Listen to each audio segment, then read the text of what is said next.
Buenas noches, amigos, ¿cómo están? Es un gusto estar nuevamente este sábado con ustedes a través del 91.9 de la FM en PBO Radio, en la radio con fe, como ya saben, siempre con la producción de la Coordinadora Republicana. Tenemos este sábado, esta noche, un tema que estoy segura que a ustedes les importa mucho porque nos atañe a todos.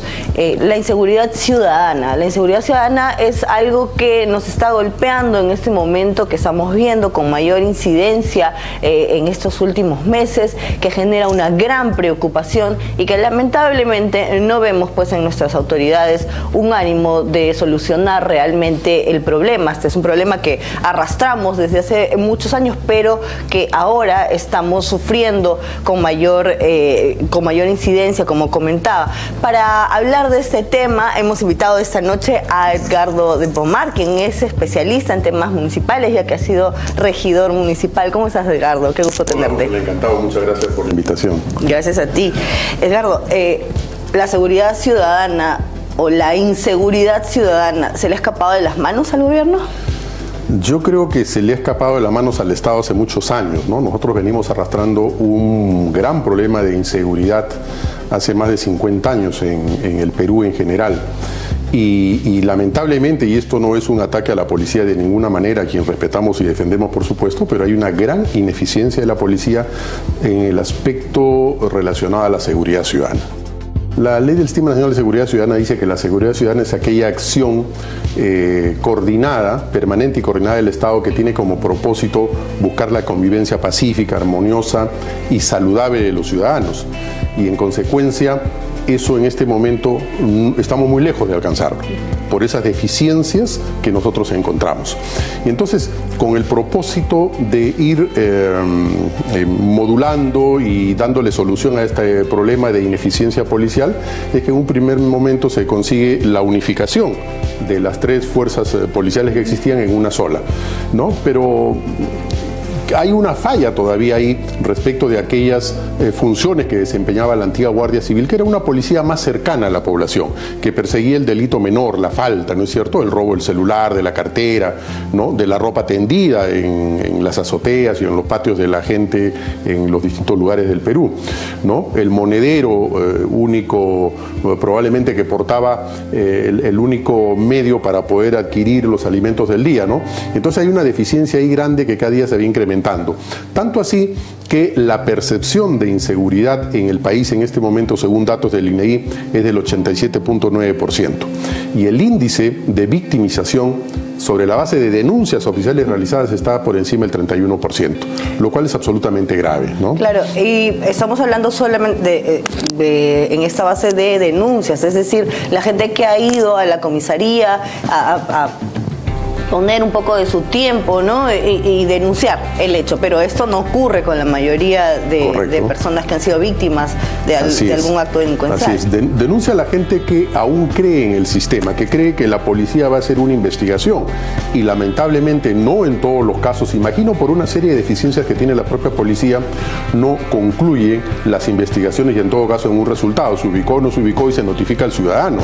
Eso no existe, o tal vez si existe en algunos delitos o faltas solamente, pero esto tiene que ser respondido por la policía a todos los ciudadanos que presentan una denuncia. Porque es común encontrar casos en los que ahora, bueno, en muchos distritos de la capital, vamos a centrarnos en este caso en Lima, muchos distritos de la capital cuentan pues con sistemas de cámaras, por ejemplo, ¿no? Entonces se ubica, cuando hay un atraco, se ubica al vehículo, por ejemplo, la placa del vehículo de los atracadores, la persona, la víctima hace su denuncia, ¿no?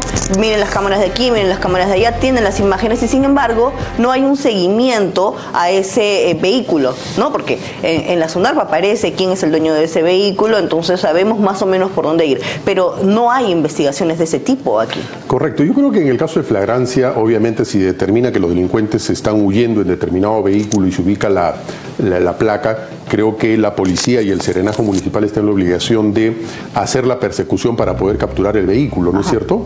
Y entonces ahí tenemos por un lado la acción de la Policía Nacional, ¿no? Con radiopatrulla, con sus unidades, en fin, ponen en ejecución su plan cerco, lo que fuere.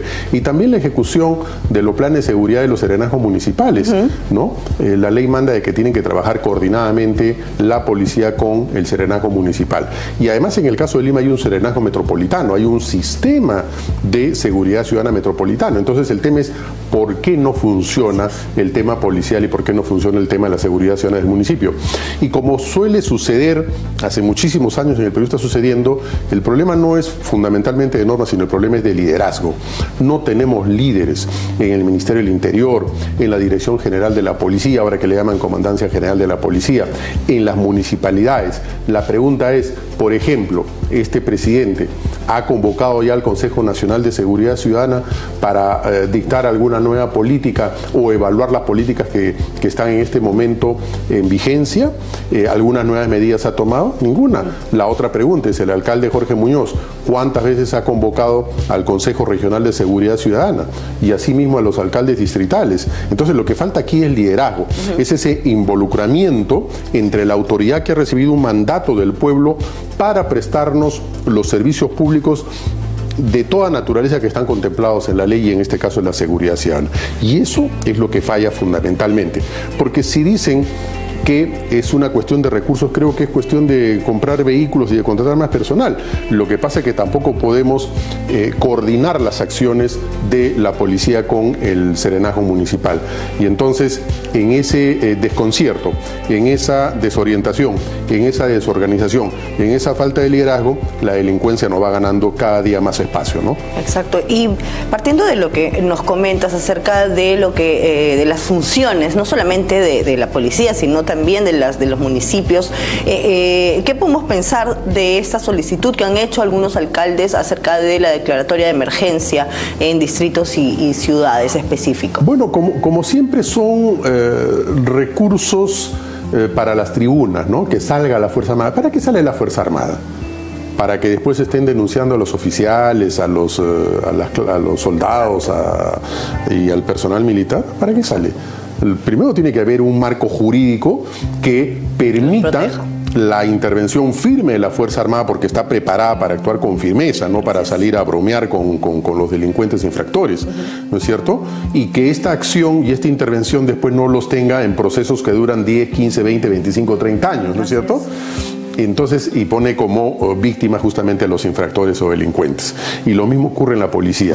En consecuencia, si lo que se quiere es que apoye la Fuerza Armada, que además viene mermada de fuerzas, porque los caviares y los marxistas, estos comunistas, hace muchos años venían pues solicitando que no debería existir el servicio militar obligatorio, y entonces tenemos pues las unidades militares con escasísimo personal. Entonces no sé quién va a salir a patrullar, los oficiales y los suboficiales, me imagino, ¿no? Pero el tema es para qué. En el caso, en el año 2020, cuando se inicia, por ejemplo, esta situación de emergencia por el COVID, salió un capitán del ejército a poner orden. Sí, pues probablemente se excedió, le metió una cachetada a un muchacho, no fue la forma de poder marcar bien cuál es el principio de autoridad y el respeto y cumplimiento a las normas, pero de pronto terminó cambiado y seguramente hasta le dieron de baja al oficial. Y lo mismo sucede con el personal policial, aquel personal policial que actúa de buena fe, amparado en la ley, defendiendo a la sociedad y defendiendo su propia vida y su integridad, porque también tenemos, como en todas las instituciones y en todas partes, personas que actúan contra la ley y abusando de su poder. En consecuencia, el primer tema tiene que ser fortalecer a la institución policial y fortalecer también a la seguridad ciudadana en los municipios, porque así como están las cosas, poca cosa se va a conseguir con la Fuerza Armada. Y entonces vemos alcaldes que dicen, queremos que declaren. Yo escuchaba el de San Martín de Porres, por ejemplo, primero, que dijo que él no tenía nada que ver en el tema de la seguridad ciudadana. Por supuesto que no ha leído absolutamente cuáles son sus funciones y no sabe para qué ha llegado, como que efectivamente los de ese partido que llegaron con Muñoz llegaron pues de chiripa, ¿no es cierto? O sea, estaban jugando fulbit y se enteraron que habían ganado y no estuvieron preparados. Entonces no conoce y no sabe. Y sucede que los alcaldes son pues los presidentes del Comité Provincial de Seguridad Ciudadana, Distrital de Seguridad Ciudadana, y en consecuencia los jefes y responsables de seguridad ciudadana en su jurisdicción. En consecuencia, creo yo que tiene que modificarse el marco. pero me parece a mí que antes hay que fortalecer a estas dos instituciones que brindan seguridad ciudadana. Y tenemos también aquí un viejo debate, por ejemplo, ¿no? Salió la ley gracias, digamos, al esfuerzo y al trabajo de Jorge del Castillo cuando presidió la Comisión de Seguridad en el Parlamento, que se trabajó este proyecto largamente esperado de ley de la seguridad del serenazgo municipal. Pero se le recortaron muchas de aquellas propuestas iniciales, como era el de otorgarle facultades coercitivas, porque una autoridad de seguridad que no tiene esa capacidad coercitiva es un remedio de autoridad y es un payaso que sale a las calles, porque entonces cuando va a pretender hacer orden, a poner orden y a hacer respetar el imperio de la ley, lo apuñalan, le echan ácido en la cara, lo golpean, lo insultan y él no puede pues ejercer la fuerza porque no se lo permite la ley, menos detener, y le dicen que use el arresto ciudadano, pero también tiene sus bemoles, ¿no? Claro, pero también aquí vemos que los municipios no cumplen, por ejemplo, con capacitar a su personal, ¿no? Entonces, o sea, es como un círculo vicioso, ¿no? Como saben que ellos no van a poder, digamos, ejercer su autoridad como debieran, entonces evitan capacitarlos en estas cuestiones de, por ejemplo, el uso de la fuerza, o decirles cuáles son sus atribuciones, qué cosas no se pueden hacer, porque así como vemos muchos serenazgos que cumplen las normas y que actúan correctamente, también vemos otros que no tienen control de sus impulsos, que no saben exactamente qué tienen que hacer y qué no, que maltratan a los ciudadanos. Entonces, ahí hace falta también que a ellos se les capacite correctamente, y sobre todo, creo yo, que se haga una evaluación de estas personas que están entrando a ejercer una situación de autoridad, ¿no? Una situación en la que ellos van a tener la capacidad de decidir si es que sucede una u otra cosa en una situación delicada, ¿no? Correcto. En ese sentido va la ley también del serenazgo municipal, que señala que tienen que ser capacitados, tiene que existir una escuela de capacitación de seguridad ciudadana, no solamente el serenazgo, que digamos el aparato operativo de la seguridad ciudadana, sino con una visión más amplia de lo que es la seguridad ciudadana. Y también el reglamento de esta ley del SINASEC, del Sistema Nacional de Seguridad Ciudadana, establece que deben ser capacitados, ¿no? Y aquí la policía, pues, digamos, a sí misma se ha dado ese rol, pero en la práctica no vemos que suceda eso y que realmente existe un personal absolutamente capacitado.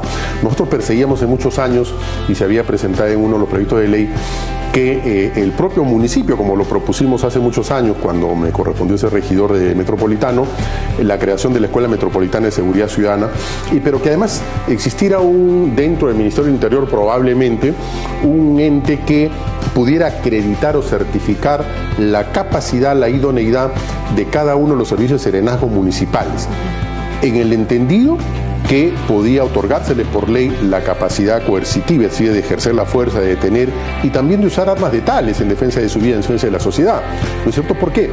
Porque el problema acá no es que se le quita y que la policía tiene el uso exclusivo, la Policía Nacional el uso exclusivo de la fuerza, etcétera, etcétera. No, es el Estado el que tiene el derecho de crear cuantas instituciones son necesarias para poder proteger a sus ciudadanos.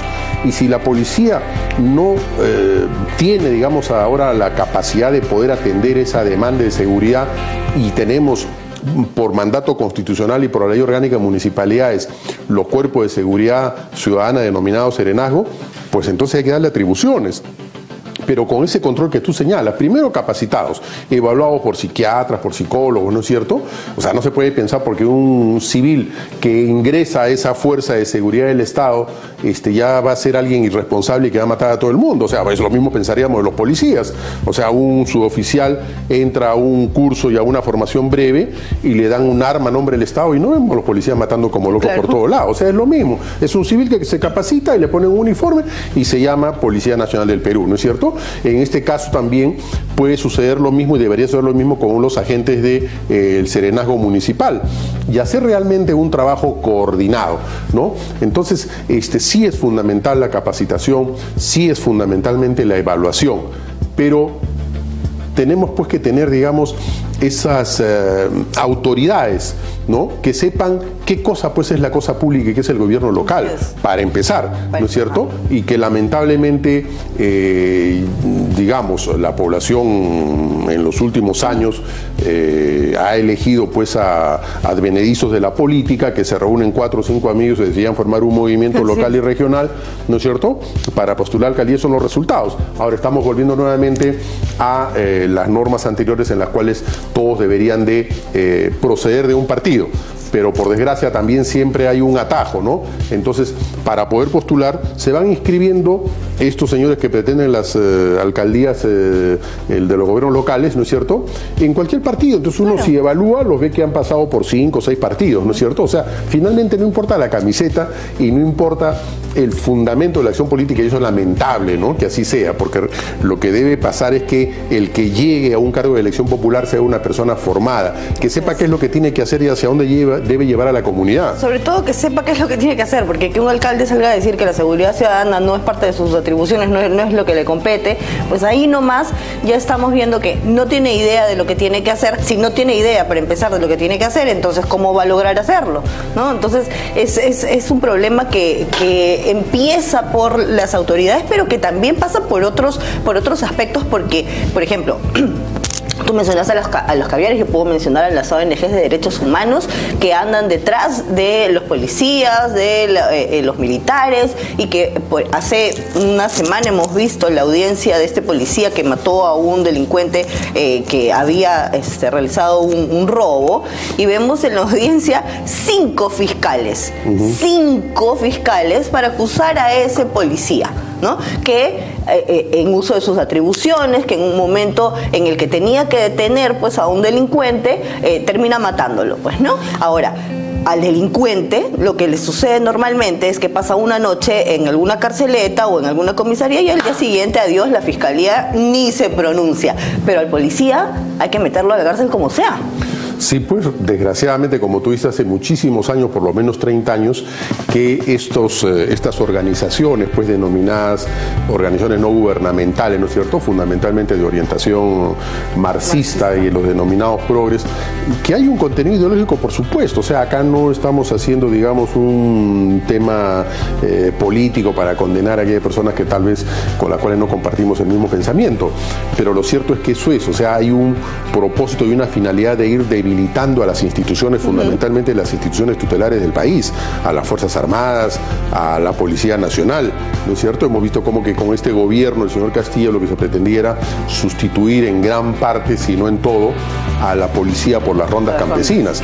Y por supuesto que muchos ciudadanos salimos a defender a la policía, pero defendemos a una policía eficiente, profesional, ¿no es cierto?, que pueda tener logros importantes. Y en consecuencia también la Defensoría de la Policía tiene que actuar justamente para defender a los buenos policías que actúan con apego a las normas. Y entonces, si esos delincuentes amenazaron la vida del policía o amenazaron la vida de otros ciudadanos, entonces el policía tenía todo el derecho de hacer uso del arma de fuego. Lo que se cree aquí falsamente es que la policía tiene que estar en la misma condición de equilibrio para el uso de la fuerza que un delincuente. O sea, si el delincuente sale con un palito, el policía sale con un palito. No, señores, el Estado, representado por la policía, tiene que tener 2, 3 o 4 veces más la capacidad, la fuerza para poder reprimir los actos delictivos o las acciones ilegales de los infractores, ¿correcto? Porque es esa institución la que defiende a todos los ciudadanos.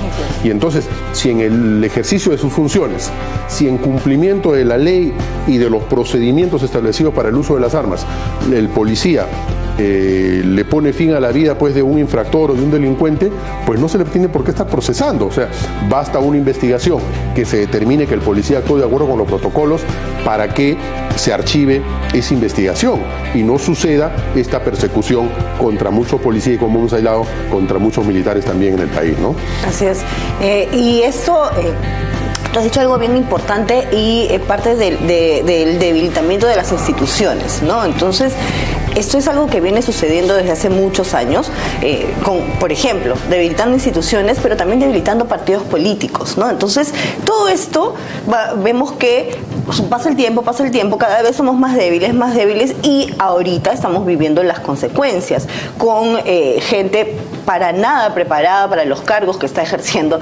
Por favor, el primero que debería estar preparado para el cargo más importante de la nación es el presidente, y vemos que lamentablemente el que funge de presidente de este país no sabe ni dónde está parado. Entonces, si él, la cabeza, el que debería dar el ejemplo, está pero en nada, sus ministros están en la misma situación, entonces ¿cómo esperamos que las demás instituciones puedan realmente hacer su trabajo correctamente? Y vemos que esto tiene, pues, o es consecuencia de tantos años achacando, tantos años maltratando a la policía, maltratando al ejército, maltratando a la marina, maltratando a los partidos políticos, persiguiéndolos judicialmente a todos. Ahora estamos viendo las consecuencias. Sí, por supuesto. Esta ONG, que saben todos los ciudadanos del Perú cuál es, ¿no es cierto? Tiene más brazos pues que un pulpo, ¿no es cierto? Y entonces tiene pues organismos de derechos humanos, supuestamente de defensa jurídica, ¿no? De prensa, de libertad de prensa, de formación jurídica, y entonces ha entrado pues a hacer, entre comillas, formación y capacitación de jueces, de fiscales, de la Policía Nacional, con otras ONG subsidiarias, ¿no es cierto? Y entonces ha ido penetrando en las instituciones y también penetrando en los partidos políticos, ¿no? Y ha logrado debilitarlos realmente. Y ha logrado obtener un poder que no tiene ninguna institución en el país. Inclusive hace temblar a algunos presidentes, ¿no?